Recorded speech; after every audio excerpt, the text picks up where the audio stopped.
Pô, conta um pouco mais. Se quiser, a gente pode voltar nas funções do Ministério depois, mas conta um pouco mais sobre você, cara. O que tu faz? Por que tu... O que tu tava fazendo antes de virar ministro? Eu sou deputado desde 2006. Aí eu tava na Câmara, né?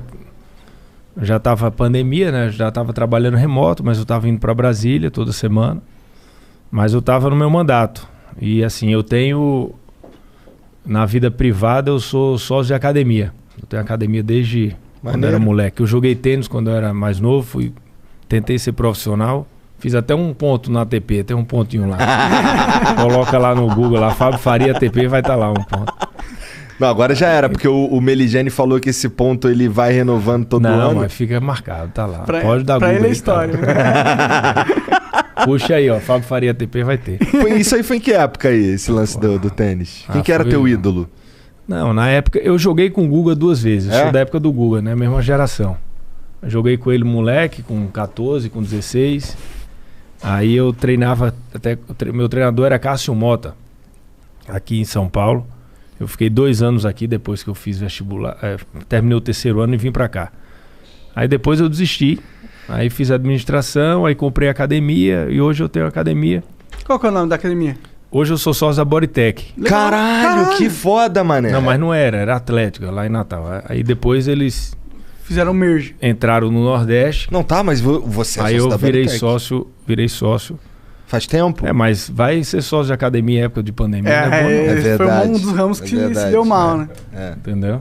Mas enfim. Vai ser sócio de uma porrada de coisa na pandemia, né? Por isso que eu falei que essas empresas, por exemplo, setor de serviço, academia, bares, restaurantes, hotéis, porra, se não fosse a ajuda do governo, a MP do Bem, teria quebrado todo mundo. Entendeu? A gente se segurou. Mas se bem que teve agora um IPO da Smart Fit aí, os caras deram uma... verdade. Bem forte. Cara, tu o não setor sente voltou. Tu não sente que... Saúde, né? A saúde vai estar em alta pro resto da vida, né? Cresceu agora. Então a academia voltou por causa disso. Aquela coisa, né? Tu não sente que... Assim, tu tá falando... Assim, eu e o Monark... Eu cansei de falar que o Bolsonaro foi burro porque ele não comprou as vacinas lá quando ofereceram. Cansei de falar. Falei isso aí durante, sei lá, os últimos meses, tá ligado? Pelo que você tá me falando aí, não é... A visão que eu tinha era uma visão diferente da visão real da parada. Porra, não falta ir um cara lá na CPI, não falta você ir lá na CPI da Covid lá. Eu não sou senador. Então, tem que ser senador. Tem que ser senador. Mas eles podem chamar qualquer na cara. base, não tem? Cara, mas se você for ver lá, a CPI da pandemia, ali é uma pré-campanha do Lula. Né? A pré-campanha da esquerda. Você vê os integrantes. Não quero entrar no pessoal de ninguém, não tem por que eu fazer isso, mas o Renan é candidato com apoio do Lula em Alagoas. Renan, com todo respeito, é um cara que eu fico, caralho. Aí você vai, o Omar é candidato a senador, quer ter o apoio do PT no Amazonas. O outro é candidato a senador, quer ter o apoio... Então, assim, ali virou... Se você vai a uma pessoa para defender o governo, você é ameaçado de ser preso. Você começa logo dizendo que tá... Todo mundo fala que você está mentindo logo no começo. Você começou a mentir, você está mentindo, vai ser preso. Se você quiser lá... eles criam um clima para você ficar tranquilo se você começar a meter o pau no governo. Porra, então o cara tá falando a verdade. Esse cara tá indo bem aqui, merece um prêmio aqui, vamos tratar ele bem. Então ali você não vai conseguir resgatar o que aconteceu de fato. Não dá para ir ninguém falar a verdade lá, porque quando o cara falar, ele vai tomar uma pancada.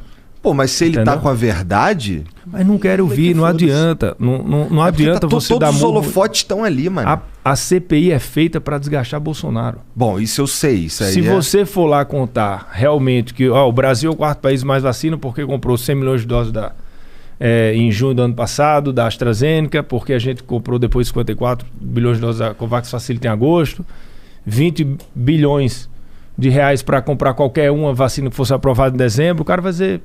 Não quero ver isso não. Quero ver sobre esse e-mail aqui. Não respondeu por quê. Tá entendendo? O ponto não é o que foi feito. O ponto é o que pode ser mostrado que é ruim pro governo. Quais são as brechas? É o que deu brecha. Entendeu? Então não adianta. Você vai perder tempo. Eu acho que a CPI vai começar a perder força, porque estamos com... No começo da pandemia, todo mundo falava vacinação, pô, estamos com 150 milhões de vacinados já, pessoas que receberam vacina. Até Pelo menos a primeira dose, né? A primeira dose, 90 milhões, 154 distribuídas e 33 segunda dose. Tá. Então são 124 milhões de doses aplicadas. Então, assim, não dá. Daqui a 3 meses a gente vai ter vacinado o Brasil todo na primeira dose e 50% da população com a segunda dose até setembro e até dezembro geral. Então, assim, não dá pra gente continuar com essa narrativa. Tanto é que estão falando que já vão mudar, vão entrar em fake news, vão entrar outras coisas. Assim, a discussão é a seguinte: como a gente pode desgastar o governo? Não é a CPI para ver se teve desvio. Porque se fosse apurar isso, teriam apurado as operações da PF ano passado nos estados. Quantas operações tiveram? Temos um governador do Rio afastado. Afastado por né? desvio. E o que é que estão fazendo? Ele está sendo entrevistado pela CPI secretamente para ver se ele fala mal alguma coisa do governo. Não querem saber se ele fez alguma coisa errada lá, não. Entendeu? Então, secretamente? Eles fizeram uma reunião secreta lá, não sei se ocorreu ou não. Mas, assim, o interesse da CPI é desgastar o presidente. É desgastar o governo. E isso está dando certo, eles vão continuar fazendo isso, porque a mídia toda está ajudando. Você vê todos os jornais no outro dia e escolhe a frase que é ruim para o presidente. Você vai ver lá o Luiz Miranda, que é o deputado lá que foi lá e disse que tinha uma gravação, aí já saiu dizendo que ele não tinha. Ele mudou a versão dele uma semana depois. Pô, o cara é o delator do presidente da República. Ele falou que tinha tido invoice que tinha mostrado para o presidente. Depois ele faz uma live no Instagram falando que não tem invoice. Só o Diário Poder 360 deu. Só, mais ninguém. Entendeu? Então ali já esquece aquele assunto. O cara que, todo mundo que está indo lá na CPI, não fiz isso, não fiz aquilo, não sei o quê. Aí você, pô, a mulher massacrou lá, que foi também, não lembro, Emanuele, eu acho. No outro dia, é uma frase que algum senador de oposição falou. Não tem jeito. Por mais que coloque lá um gênio para defender, mostrando tudo, ipsilitris, vai sair uma frase agressiva de alguém contra, entendeu? Porque existe uma campanha antecipada. Ali é uma campanha antecipada. Mas não é só a esquerda, né? Quem mais está nessa campanha? Quem é contra, adversário. Eu tô falando mas oposição. Parece ser todo mundo. Por que parece ser todo mundo? Porque existe uma guerra política do sistema contra o presidente. Porque ele não se aliou ao sistema. Não existia... Será que não se aliou? A base dele votou a favor ao fundo eleitoral, porra. Arthur Lira... Aras. Vamos lá, deixa eu explicar para você como funciona a política. O cara que quando ganha a presidência da República, ele se elege. Mas esse é o sistema, não é? Calma. Ali tem 513 deputados. Calma. Vou lhe explicar didaticamente. Dos 513 deputados, todos ali foram eleitos também. Certo? Só que para o presidente aprovar tudo que ele prometeu na campanha, ele tem que ter voto. Não tem como você governar só no Twitter e no Instagram e achar que a população vai para cima dos deputados e eles vão aprovar. Isso era uma ideia que não deu certo. Que era o que ele planejava. Deu certo no primeiro ano. Aprovou a Previdência sem nem conversar. Entendeu? E por que pode dar certo? Porque o Rodrigo Maia travou a pauta. E porque surgiram coisas. Não. Rodrigo Maia, de uma hora para outra, travou tudo. Mas que várias polêmicas dos filhos do presidente minaram com certeza o poder político que ele tinha naquele momento. Sim, vai minando, né? E você vê a guerra, a guerra política, o dia a dia, vai minando a base. Você vai perdendo força. Para o presidente entregar a pauta conservadora, a pauta de valores, a pauta liberal da economia, ele tem que ter base. Isso é o básico. Né? Não tem como. O presidente se aliou ao Centrão. Você queria o quê? Que não aprovasse administrativa, não aprovasse tributária, não aprovasse MP da Liberdade? Né? Aprovou. É tipo, as reformas administrativas, tributárias. Aprovou o PL do gás, aprovou o Marco Legal do Saneamento. Aprovou coisas que são legais, mas não são mudanças administrativa estruturais. Vai aprovar esse ano. Eu espero muito. Isso só aprova com a política. E Arthur aprovou tudo do presidente. Ele tem sido um baita de um presidente aliado ali da pauta do governo, né? Do presidente, da pauta do governo. Mas você não concorda que esse não é o jogo do sistema? Mas aí é o que eu falei. O cara que briga, por exemplo, por que a gente perdeu muita base? Porque não sabe, não consegue entender. A população começou a ficar muito perto da política, hoje está entendendo mais. Mas só que elas querem que as coisas se resolvam do jeito que elas querem, mas não é. Tem ali um sistema que funciona. Não tem como o cara chegar lá e me eleja, que eu não vou conversar com ninguém, vou fazer isso. Isso é mentira.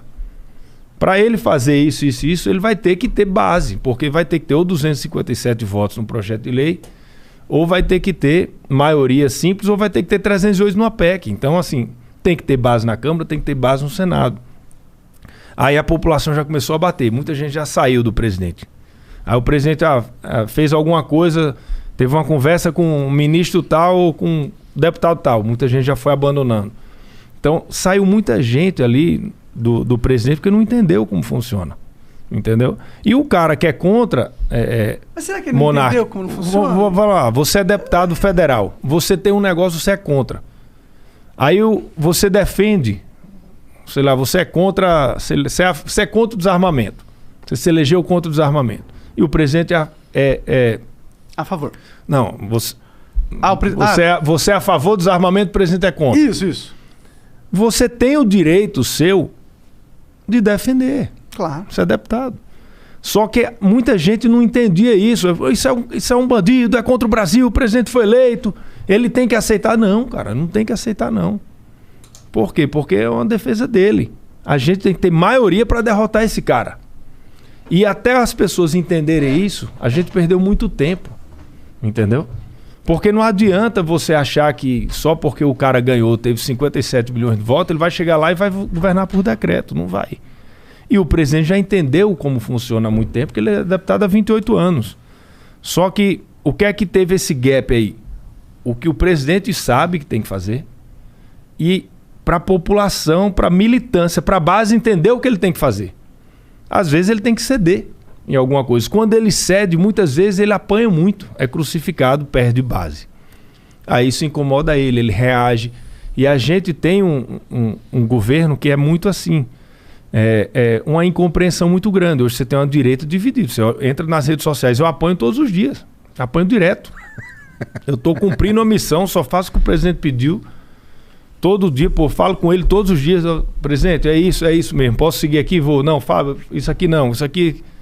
Eu apanho.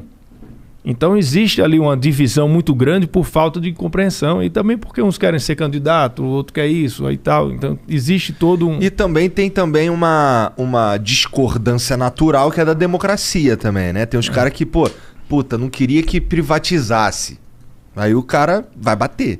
Isso é normal também. Ele vai impedir na Câmara, normal. Se ele tiver base, ele vai impedir. E o presidente tem que ter base para aprovar. Com certeza, eu entendo. Nesse ponto eu entendo, eu concordo. Mas se ele tiver base, se aliou ao Centrão. Então, mas a questão é como você cria essa base. A base tem que existir. Você tem que ter uma base, é como a política é feita. Eu entendo, normal. Mas a questão é como você cria essa base. O presidente até hoje só tem um partido que teve uma indicação de partido. Foi o PRB. Dos 22 ministérios, que é um grande ministro, João Roma. Até todos os outros ministérios, todos os 21, são indicações pessoais. Eu fui indicação pessoal. Eu estou saindo do PSD. Vou para o PP. Por quê? Porque Kassab vai ter um candidato próprio. E eu não vou ficar ministro num partido que não vai apoiar o presidente. Então, assim, eu sou do PSD, mas ele chamou Fábio para ser ministro. Ele não chegou, o Kassab indica o ministro. Entendeu?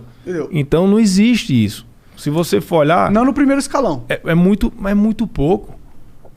Primeiro escalão era todo loteado. Todo, Monark, todo. Você olhava ali, o partido dizia... Antigamente era assim, olha, eu só aceito se for o Ministério de Minas e Energia e se o ministro for tal pessoa. Era assim. Não, ele se elegeu meio que sozinho. Eu vou também, dar aqui, Ministério não. Só aceito se for o Ministério da Saúde, se o ministro for assim. Você vê lá quem é o ministro da Saúde, Queiroga. Indicação de quem? Presidente. Quem é o ministro da Educação? Ministro Milton. Indicação de quem? Presidente. Aí você vai Paulo Guedes. Aí você vai ministra Tereza Cristina. Foi da frente parlamentar. Não foi do Democratas. Né? Aí você vai Roberto Campos, quem trouxe? Paulo Guedes, Montesano, Paulo Guedes. O cara, ele montou ali a economia toda. Você, Tarcísio, ia ser ministro de quem? Tarcísio. Eu não conhecia ele até ele virar ministro. Era um técnico, um baita de um técnico dentro do DENIT. O presidente fez 3 entrevistas, gostou mais do Tarcísio, fez, vai ser você. E ele é um dos caras que não vejo ninguém falando mal. Não. Só vejo falando bem, inclusive. Bom ministro. Sim. Então é isso que eu tô falando. O time ministerial é muito bom. Aí vão pegar, indicar aqui o presidente da SEASA, não sei de onde. Eu tô dando um exemplo para você ver. Eles vão pegar aonde teve a indicação política. Teve. Mas só que se você for olhar como era e como é hoje, mudou muito, entendeu, Igor? E a questão das emendas? Porque, a emenda não tem jeito. A emenda agora virou emenda do deputado. Tem as emendas fixas, que todo parlamentar ganha por mês, por ano, não sei como funciona direito, mas tem as emendas que o governo, o executivo libera, né? Sempre teve. Eu sempre teve. Só que agora... Eu não estou falando que é novo. Não, é novo. O que é novo? Agora, os deputados têm as emendas individuais que eles têm o direito. As RP9, por exemplo, antes não existia. Antes tinha que ser emenda extra. Agora não, é do parlamento. Ele decide para onde vai. Entendeu? Então já existe hoje na Câmara, no Congresso, no Senado também, uma desvinculação do Executivo. Eles são donos já do dinheiro, de uma parte do dinheiro. E que Bolsonaro aprovou e apoiou. Até Eduardo votou, a base ficou com raiva em algum momento. Então por quê? Porque isso perde... O presidente perde força, porque antigamente ele era dono de todas as emendas. Então ele dava ali mais para a base, quem era oposição não tinha. Hoje você vê muita gente da oposição recebendo emenda e a base com raiva. Por quê? Porque já existe, foi aprovado, acho que foi em 2019, que já foi aprovado esse tipo de liberdade dos deputados. E emenda extra é normal, Monarca. Normal. É que da minha concepção de cidadão normal, é que as emendas estão sendo utilizadas como uma ferramenta